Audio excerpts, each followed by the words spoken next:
Bulletin का बाकायदा आगाज करें। सबसे पहले आपको बताएं कि बानी पीटीआई ने सानिहा 9 मई पर मशरूत मुआफी का ऐलान कर दिया है। जुल्म हमारे साथ हुआ, हमारे 10,000 लोगों को जेल में डाला गया। बानी पीटीआई की जानिब से कहा गया है कि हमें इलेक्शन नहीं लड़ने दिया गया, हमारी पार्टी पर पाबंदी लगाई गई।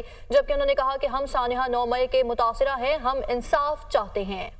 हमने चीफ जस्टिस से भी कहा कि इंसानी हकूक़ की खिलाफ वर्जी हुई है। बानी पीटीआई की जानिब से ये भी कहा गया है कि हमारी 25 मई की पिटीशन को नहीं सुना गया है। बानी पीटीआई ने सानिहा 9 मई पर मशरूत मुआफ़ी का ऐलान कर दिया। रहनुमा मुस्लिम लीग नून तलाल चौधरी का बानी पीटीआई की मशरूत मुआफ़ी के हवाले से बयान पर रद्द-ए-अमल सामने आ गया है। सानिहा 9 मई का एतराफ़ जुर्म करने वाला अब सबूत मांग रहा है। तलाल चौधरी की जानिब से यह भी कहा गया है कि 9 मई के दिन कोर कमांडर हाउस के बाहर बानी पीटीआई की बहनें, भांजा और पार्टी रहनुमा मौजूद थे। सीसीटीवी फुटेज में कोर कमांडर के बाहर उनके लीडर को देखा जा सकता है। जबकि पीटीआई ने फौजी तनसीबात, हसास इमारतों और शोहदा की यादगारों को भी बेहुरमती की गई है। तलाल चौधरी की जानिब से यह भी कहा गया। बानी पीटीआई ने सीसीटीवी फुटेज सामने लाने का मुतालिबा किया है। उमर अयूब की जानिब से कहा गया कि सीसीटीवी फुटेज सब कुछ अयां कर देगी। उन्होंने कहा है कि हमारे नाम तो पहले ही ईसीएल में है, बाकी सबके भी होने चाहिए। उमर अयूब की जानिब से कहा गया। हसीना वाजिद तो हेलीकॉप्टर पर भारत चली गई। इस्लामाबाद से हेलीकॉप्टर भी काम नहीं आया। उन्होंने कहा है सीसीटीवी फुटेज जो है वो सामने लाएं और उसके बाद कोई पीटीआई का शख्स मुलवस हुआ तो फिर देखते हैं। नंबर पहली बात यह है कि सीसीटीवी फुटेज गायब है। हम तो डे 1 से ये कह रहे हैं कि सीसीटीवी फुटेज जो है वो सामने लाई जाए। सीसीटीवी फुटेज तो सामने लाए ना, सीसीटीवी फुटेज ही गायब कर दी गई है। जुडिशल कॉम्प्लेक्स में मुराद सईद मेरे राइट साइड पे था, जुल्फी बुखारी मेरे लेफ्ट साइड पे थे, बाकी बैरिस्टर गौर साहब और शबी फराज साहब आ रहे, उन्होंने रोका, उन्होंने कहा जी अंदर ट्रैप है।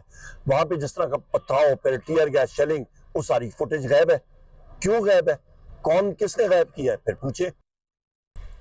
रवा माली साल के लिए 3.5% का ग्रोथ रेट नाकाफी है। गवर्नर स्टेट बैंक की जानिब से ऐसा कहा गया है कि रवा माली साल मजमूई तौर पर 26.2 अरब डॉलर की अदायगियाँ करना होंगी, जबकि दोस्त ममालिक से 12.3 अरब डॉलर डिपॉजिट को रोल ओवर कराया जाएगा।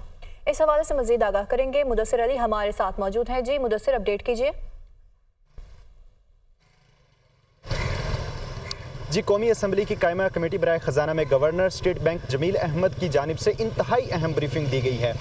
गवर्नर स्टेट बैंक ने कहा है कि रवा माली साल के दौरान जीडीपी ग्रोथ का जो हदफ 3.5% मुकर्रर किया गया है, ये नाकाफ़ी है, क्योंकि पाकिस्तान की आबादी बहुत बढ़ चुकी है और पाकिस्तान की आबादी का जो ग्रोथ रेट है वो ज़्यादा है। इसके लिए हमें जीडीपी ग्रोथ को बढ़ाना होगा। गवर्नर स्टेट बैंक की जानिब से जो ब्रीफिंग दी गई है उसमें बताया गया है कि गुज़श्ता 10 वर्षों के दौरान पाकिस्तान की मजमूई तौर पर 3.5% की जीडीपी ग्रोथ है, जो कि मुल्क की मईशत के लिए नाकाफ़ी है। साथ साथ गवर्नर स्टेट बैंक की जानिब से यह भी बताया गया कि रवा माली साल 2024-25 के दौरान पाकिस्तान को 26 अरब डॉलर की अदायगियाँ करनी हैं, जिसमें से 12 अरब डॉलर पाकिस्तान दोस्त ममालिक से बाहिमी मुआहिदों के तहत कर्ज को रोल ओवर करवा लेगा और चाइना का जो 4 अरब डॉलर का फर्दर कमर्शियल लोन है उसको भी रोल ओवर करवा लिया जाएगा। इसके अलावा मजमूई तौर पर 10 अरब डॉलर की नेट अदायगियाँ हैं जो पाकिस्तान को करनी है। जुलाई के दौरान 1.5 अरब डॉलर की अदायगियाँ की गई हैं। इस हवाले से हमें आगाह करे थे।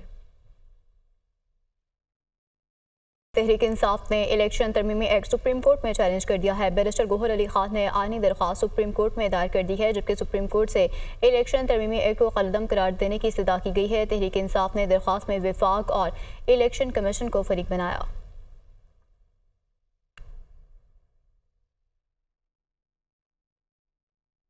इलेक्शन कमीशन ने मखसूस नशिस्तों के फैसले के खिलाफ नजरसानी दरख्वास्त दायर कर दी है, जबकि इलेक्शन कमीशन के सुप्रीम कोर्ट से 12 जुलाई के फैसले पर भी नजरसानी की इस्तदा की गई। इंसाफ के तकाजों को मद्देनजर रखते हुए सुप्रीम कोर्ट 12 जुलाई के फैसले पर नजरसानी करे। इस्तदा की गई है कि इलेक्शन कमीशन ने आइन और कानून के मुताबिक अपनी जिम्मेदारी सर अंजाम दी है। दरख्वास्त में मौक़िफ़ अपनाया गया। इलेक्शन कमीशन ने पीटीआई के 39 अरकान की हद तक फैसले पर अमल कर दिया है। दरख्वास्त में ये मौक़िफ़ अपनाया गया है कि इलेक्शन कमीशन ने किसी कानूनी और अदालती फैसले की गलत तशरीह नहीं की है, जबकि सुप्रीम कोर्ट ने अदालती फैसले पर मिनोअन अमल किया।